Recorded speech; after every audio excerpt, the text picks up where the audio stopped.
오늘의 문학 산책 주띵커와 함께합니다. 네이버 블로그 김종문 작가님과의 대화. 재벌집 막내 아들. 어제 재벌집 막내 아들 1, 2회를 봤다.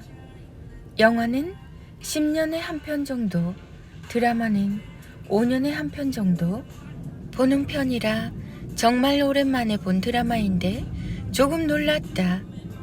새로운 정보를 개척했다고도 볼 수 있을 정도로 아이디어가 좋았고 주고받는 대사와 장면도 훌륭해서 몰입하게 만들었다. 처음에는 가벼운 마음으로 봤는데 시청하면서 많이 반성했다. 나는 왜 이런 생각을 하지 못했을까? 아이디어가 정말 참신해서 내가 가져가고 싶다는 생각까지 들었다. 물론 2화까지만 보고 이후에는 안 볼 생각이다. 2화까지 보며 이미 내 머릿속에서 이야기의 끝을 완성한 상태니까 내가 가장 잘 풀어낼 수 있는 주제로 드라마를 꼭 하나 쓰고 싶다는 생각을 오랫동안 하고 있는데 분발해야겠다. 올해에는 꼭 하나 완성해 봐야지. 당신의 말그릇이 곧 당신의 크기다. 같은 이유에서 나온 다음 2가지 표현에 대해서 어떻게 생각하는가? 제가 너무 늦어서 죄송합니다. 오랫동안 기다려주셔서 감사합니다. 약속에 늦은 사람이 주로 선택하는 말이다. 2개의 표현이 같다고 생각하나 혹은 다르다고 생각하나 전혀라고 생각할 만큼 완전히 다른 표현이다. 제가 너무 늦어서 죄송합니다. 이 말의 중심에는 늦은 나가 존재한다. 사실 보통 자주 쓰는 표현이기도 하다. 약속에 늦은 자신의 행동에 대한 사과라고 볼 수 있다. 대표적인 사과 방식으로 자신을 낮추며 고개를 숙이는 것이다. 하지만 이 말은 전혀 다르다. 오랫동안 기다려주셔서 감사합니다. 이 말의 중심에는 누가 있나? 그렇다. 같은 상황에서 나온 비슷한 말이지만 이 말의 중심에는 늦은 나가 아닌 기다린 너가 있다. 이 말을 통해 우리는 늦어서 미안한 마음을 전하며 동시에 자신을 기다릴 만한 가치가 있는 사람으로 인식하게 만들 수 있고 상대 역시도 짜증을 내거나 분노하는 대신 이렇게 생각하게 만들 수 있다. 기다릴 정도로 가치가 있는 사람을 기다렸으니 조금 시간이 지체가 되었지만 괜찮은 수준이야. 같은 상황, 같은 조건이었지만 누군가는 자신을 굳이 낮추지 않으면서도 미안한 마음을 전하며 동시에 상대방의 기분까지도 가장 좋은 상태로 만들 수 있는 반면 다른 누군가는 그런 말을 생각하지 못해서 연신 고개만 숙이며 사과를 하고도 상대 기분을 풀어주지 못한다. 만약 당신이 정말 열심히 하면서 능력도 갖추고 있지만 일이 생각대로 풀리지 않고 있다면 당신의 말을 한번 점검할 필요가 있다. 한 사람의 크기는 그 사람이 가진 말그릇 이상을 넘을 수 없다. 부모를 세계 최고로 만든 아이가 외친 한마디의 기적. 여기는 세계 최고의 소프라노 가수가 투어를 마치고 귀국해 독창회를 열기로 한 극장입니다. 그의 음악을 사랑하는 수많은 관객이 그가 무대에 서서 근사한 노래를 불러주기를 기다리고 있죠. 그런데 이게 무슨 일일까요? 공연을 시작해야 할 시간이 이미 지났는데 가수는 나타나지 않습니다.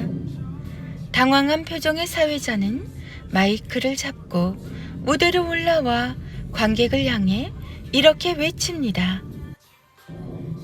여러분 정말 죄송합니다.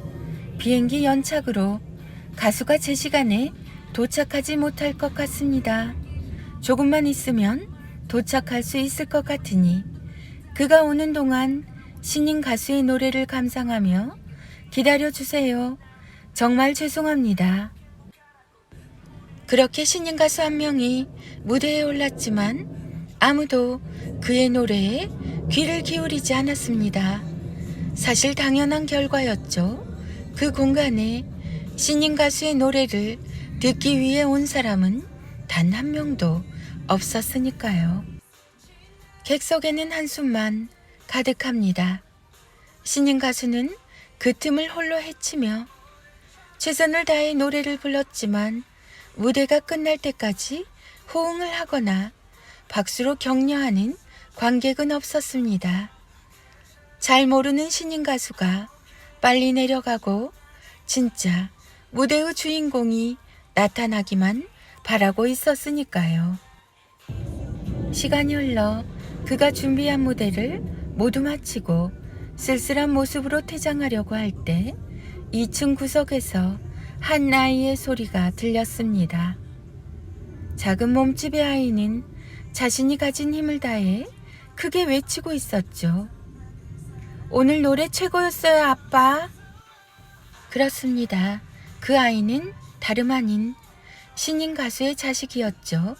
그때까지 무명 가수의 서름을 잘 견디며 노래하던 그도 결국에는 눈물을 흘리고 말았습니다. 수천 명의 관객이 외면할 때도 나오지 않았던 눈물이 아이의 한마디 응원의 말에 하염없이 흘러 극장의 분위기를 따뜻하게 바꿨습니다. 기적은 그때 일어났어요. 신인 가수의 얼굴도 쳐다보지 않았던 수많은 관객들이 마치 약속이라도 한 것처럼 모두 일어나 박수를 치면서 환호송을 보냈죠. 아버지를 향한 아이의 순수하고도 따스한 사랑에 모두의 마음이 움직인 겁니다. 멋진 자식을 둔 신인 가수의 이름이 궁금하지 않으신가요? 그 신인 가수는 바로 세계 3대 테노로 불렸던 루치아노 파바로티입니다. 여러분도 모두 아시는 것처럼 전 세계에서 가장 잘 알려진 성악가 중 한 사람이었죠. 하지만 사실 당시 그는 방황하던 중이었습니다. 노래 실력은 뛰어났지만 가수로 성공할 수 있을지 확신할 수 없어서 꿈을 포기해야 하나 심각하게 고민하고 있었죠. 하지만 그는 오늘 노래 최고였어요, 아빠. 라는 자식의 결정적인 한마디에 모든 것을 결정했습니다. 무슨 일이 있어도 가수로 승부를 보는 거야. 내 자식까지 나를 이렇게 응원해 주는데 뭘 못하겠어. 자식의 삶은 부모가 만들지만 반대로 부모의 삶도 자식이 만듭니다. 서로가 서로를 만들어가며 가장 아름다운 하나가 되는 것이 바로 가족이죠. 그러니 오늘 더 사랑하세요. 세상이 우리 가족을 더 아름답게 기억할 수 있도록. 띵컬 김종원 작가. 김종원 작가, 자녀교육, 부모교육, 육아맘, 초등맘, 책 육아, 루치아노 파바로티, 부모의 말. 아이들의 낭송이 이어집니다. 인문학의 대가 김종원 작가님의 하루 한 장 365 인문학 달력. 책은 예술적 안목을 단련할 수 있는 가장 좋은 도구다. 다만 음악과 그림처럼 그것을 충분히 즐긴 후에 내면에서 스스로 차오를 때까지 기다려야 한다. 지식과 감성을 억지로 꺼내지 말고 저절로 우러나오게 하라.